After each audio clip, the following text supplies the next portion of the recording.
সম্প্রতি চীনা কমিউনিস্ট পার্টির আমন্ত্রণে বিএনপির একটি প্রতিনিধি দল চীন সফরে গিয়েছিলেন। দলের সদস্য ছিলাম আমি নিজে, আমাদের সঙ্গে ছিলেন জাতীয় স্থায়ী কমিটির সদস্য মির্জা আব্বাস,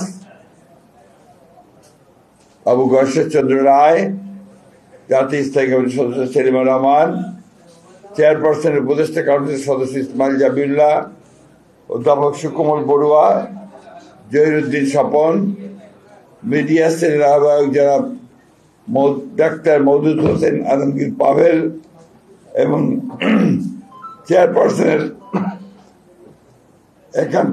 একান্ত সচিব ABM আব্দুল সত্তার।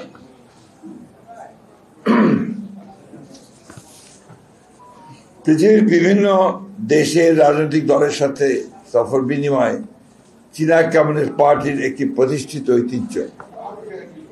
এরই ধারাবাহিকতায় ইতিপূর্বে বাংলাদেশ জাতীয়তাবাদী দল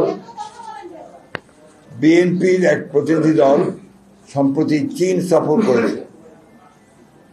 5 দিন ব্যাপী এই সফরে আমরা চীনা কমিউনিস্ট পার্টি এবং চীন সরকারের একাধিক গুরুত্বপূর্ণ ব্যক্তির সাথে মত বিনিময় করার সুযোগ পেয়েছি, যাদের মধ্যে ছিলেন গুরুত্বপূর্ণ চীনের কমিউনিস্ট পার্টির পলিটিক্যাল ব্যুরোর সদস্য এবং ন্যাশনাল পিপলস কংগ্রেসের স্থায়ী কমিটির ভাইস চেয়ারম্যান লি হংসং, সিপিসি কেন্দ্রীয় কমিটির আন্তর্জাতিক বিভাগের মন্ত্রী মিস্টার লিউ জিয়ানশাও, সিপিসি কেন্দ্রীয় কমিটির আন্তর্জাতিক বিভাগের ভাইস মিনিস্টার মিসেস সান হিয়ান।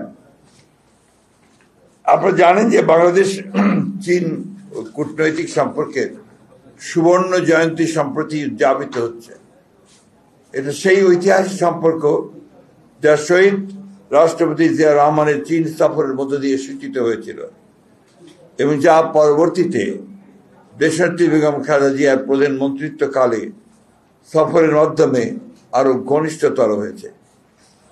প্রতিটি বৈঠকে চীনা নেতৃবৃন্দ বাংলাদেশ চীন সম্পর্কে উন্নয়নে এই দুই ব্যক্তিত্বের অবদান সসম্মানে ব্যক্ত করেছেন। বিশেষ করে চীনের কমিউনিস্ট পার্টির পলিটিক্যাল ব্যুরোর সদস্য এবং ন্যাশনাল পিপলস কংগ্রেসের স্থায়ী কমিটির ভাইস চেয়ারম্যান লি হংসং এর সাথে গ্রেট হল অফ পিপল অনুষ্ঠিত দ্বিপাক্ষিক সভায়, যেখানে তার সাথে আরো উপস্থিত ছিলেন কমিটির গুরুত্বপূর্ণ নেতৃবৃন্দ, এ সময় আমাদের দ্ব্যর্থহীনভাবে এক চীন নীতির প্রতি আমাদের দলীয় অবস্থান আমরা অত্যন্ত দৃঢ়ভাবে উচ্চারণ করেছি। পাশাপাশি প্রেসিডেন্ট শি জিনপিং এর নেতৃত্বে চীনের বিস্ময়কর উন্নতি ও আন্তর্জাতিক প্রবৃদ্ধি এবং তার বেল্ট অ্যান্ড রোড ইনিশিয়েটিভের ইতিবাচকতার কথা মর্যাদা ও সম্মানের সাথে আমাদের পক্ষ থেকে ব্যক্ত করা হয়েছে। এই বৈঠকে পলিসি ব্যুরোর সদস্য শ্রী লং হং সিং আমাদের ভারপ্রাপ্ত চেয়ারম্যান জনাব তারেক রহমানকে চীন সফরের আমন্ত্রণ জানিয়েছেন এবং দ্রুতই একটি নির্বাচিত সরকারের সাথে নতুনভাবে কার্যক্রম শুরুর ব্যাপারে চীনের পক্ষ থেকে আশাবাদ ব্যক্ত করেছেন।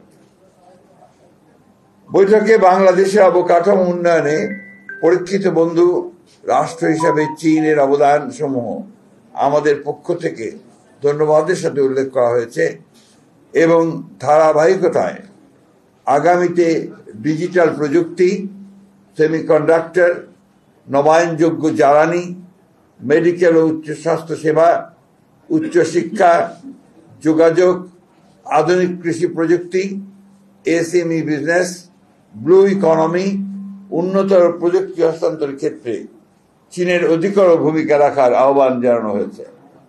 চীনের পক্ষ থেকে এ ব্যাপারে ইতিবাচক অবস্থান সুস্পষ্টভাবে উল্লেখিত হয়েছে।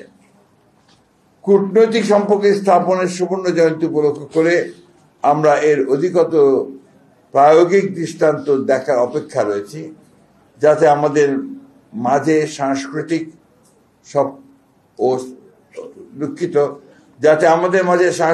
সফর বিনিময় প্রযুক্তি হস্তান্তরের মাধ্যমে সেটা আরো দৃঢ়তর হতে পারে। আমরা মায়ানমারের রাখাইন রাজ্যের রোহিঙ্গা নাগরিকদের নিরাপত্তে স্বেচ্ছা সম্মানজনক প্রত্যাবর্তনের ব্যাপারে চীনের অধিকতর এবং কার্যকর ভূমিকা রাখার আহ্বান জানিয়েছি। আমাদের পক্ষ থেকে পারস্পরিক মর্যাদা সমুন্নত রেখে উন্নয়ন ও সমৃদ্ধির ভাবনায় এমন সহযোগিতা আহ্বান জানিয়েছি যেখানে জনগণ ও জনকল্যাণের অগ্রাধিকার যেন থাকে সর্বোচ্চ স্থানে।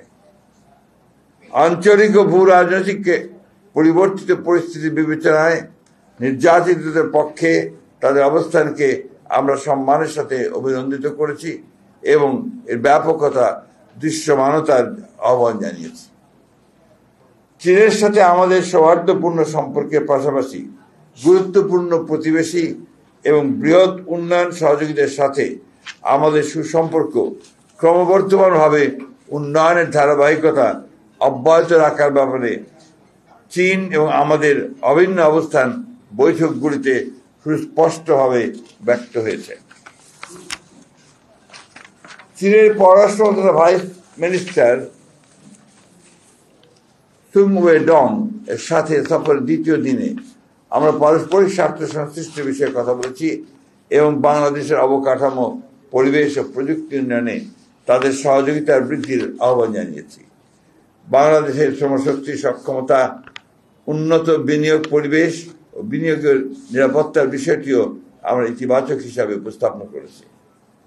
বিগত 17 বছরের অনাকাঙ্ক্ষিত রাজনৈতিক বাস্তবতায় ক্ষতিগ্রস্ত অর্থনীতিকে সহনীয় করতে আমরা ঋণ পরিশোধ সময়সীমা বৃদ্ধি, বিভিন্ন ফি পুনর্বিবেচনা এবং অনুদানের সম্ভাব্যতার বিষয়েও তাদের সহায়তা চেয়েছি, যেটা তারা সহানুভূতির সাথে বিবেচনার আশ্বাস দিয়েছেন। বাংলাদেশ চীন ফ্রেন্ডশিপ হাসপাতাল নির্মাণ, দেশের উত্তরাঞ্চলে উৎপাদিত কৃষি পণ্য সংরক্ষণ, রপ্তানি সুযোগ বৃদ্ধির বাস্তব পদক্ষেপ, কুনমিংয়ে 4টি বিশেষায়িত হাসপাতালে বাংলাদেশি রোগীদের চিকিৎসা সহজতর করা, চীন বাংলাদেশের মাঝে স্থলপথে আন্তর্জাতিক যোগাযোগ স্থাপনের উদ্যোগ, এগুলো আমাদের আলোচ্য সূচি ছিল, যা ইতিবাচকভাবে সম্পন্ন হয়েছে। চীনের কমিউনিস্ট পার্টির পক্ষ থেকে 2 বছর মেয়াদী রাজনৈতিক সমঝোতার স্মারক স্বাক্ষরের প্রস্তাব করা হয়েছে, যা আমরা ইতিবাচকভাবে গ্রহণ করেছি। বেইজিং থেকে আমরা সানজি প্রদেশের রাজধানী জিয়াং সফরে যাই।